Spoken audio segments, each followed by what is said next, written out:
My name is Swami Atmapriyananda. I am a Hindu monk. There is a university, it's called the Ramakrishna Mission Vivekananda University, and I happen to be the head of that university. I am the Vice Chancellor of that university.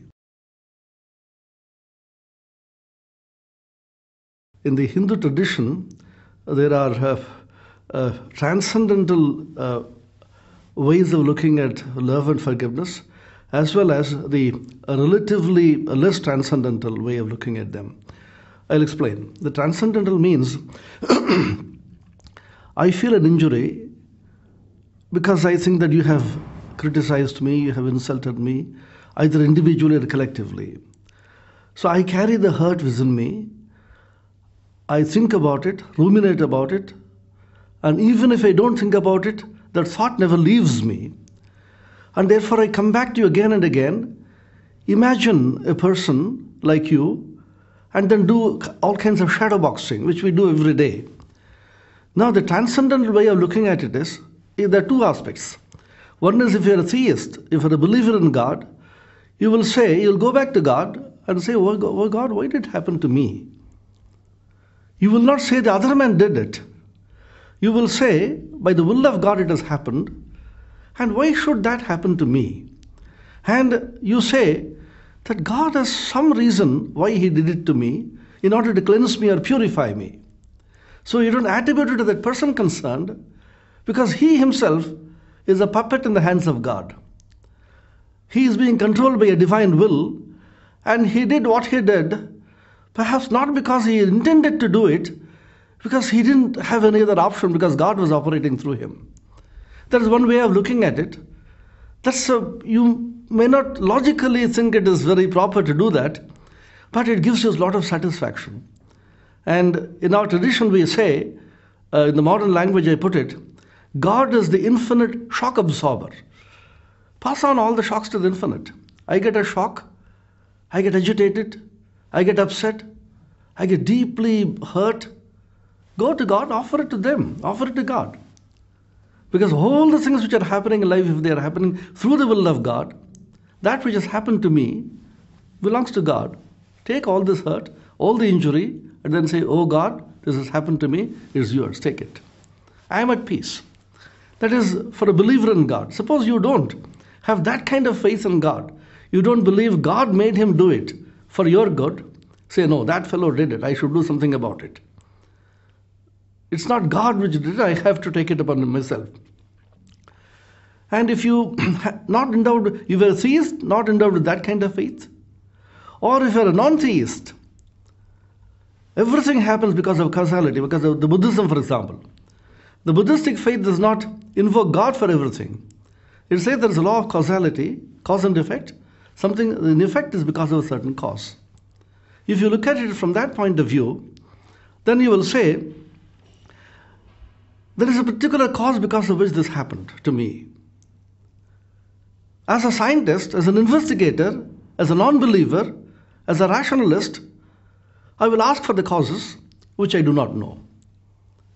If you want to know the cause of it, then there cannot be a single cause. There are several varieties of causes. That particular person might be irritated that day. I do not know what is in his psychology. I do not know what made him do it. So I have to have a large number of data to be able to say why it happened. Since I do not have the data, as a rationalist I will say, I will not attribute anything to him.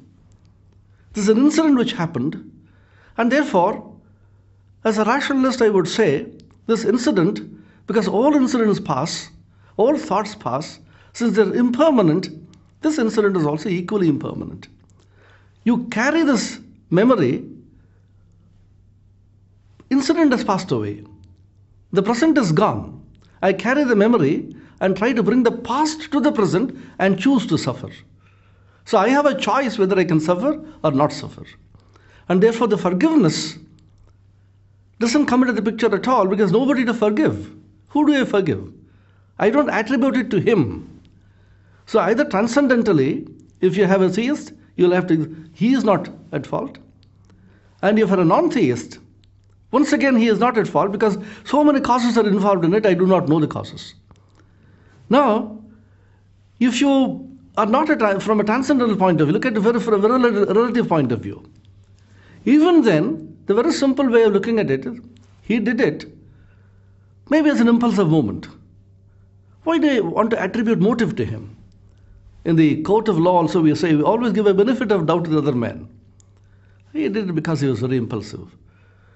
To require an apology from him to be able to forgive would mean that I put myself on a higher pedestal and said, you did it, come, now, kneel down, bow down, say apology, say a word of apology. I don't need to ask for it. The law of karma, which we talk about in Hindu religion, which Buddhism also has borrowed from Hinduism, there's a law of cause and effect, and he will get whatever he deserves to get by a certain cosmic law. I don't have to interfere in that law and demand an apology from him. Either way, you are satisfied.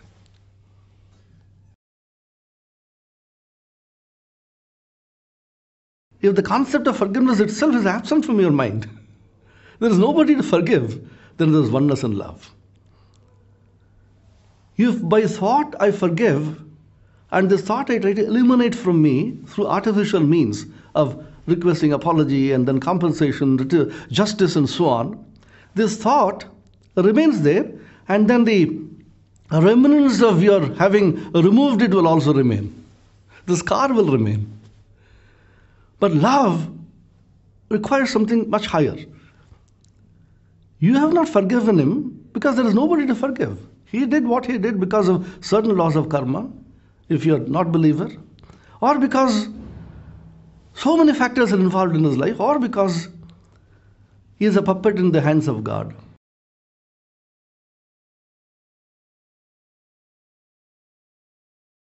Suppose I'm in a group. I'm the leader of a group. I'm a leader of a family. My children are being assaulted. And my group is then I have a responsibility to the group. Individually I may forgive, but collectively what do I do? That's a very difficult situation. The Bhagavad Gita text, which is well known, Arjuna was a warrior. He was the general of the army. He was leading the whole army to war. Suddenly he said, let's forgive, leave them away. Sri Krishna tells him, you can forgive, but you can't. You are not an individual anymore. You are representing a certain army, and you are the general of the army. In that case, you should fight it out. But when I fight it out without malice, it's a very, very difficult thing to do. I have no individual malice towards the person who did it, but because there is an injury was perpetrated to the group, of which I am supposed to be responsible, then I have to do something about it in order to be protective to the group. So I have a responsibility to the group, and I have a responsibility to see that I have no malice within me.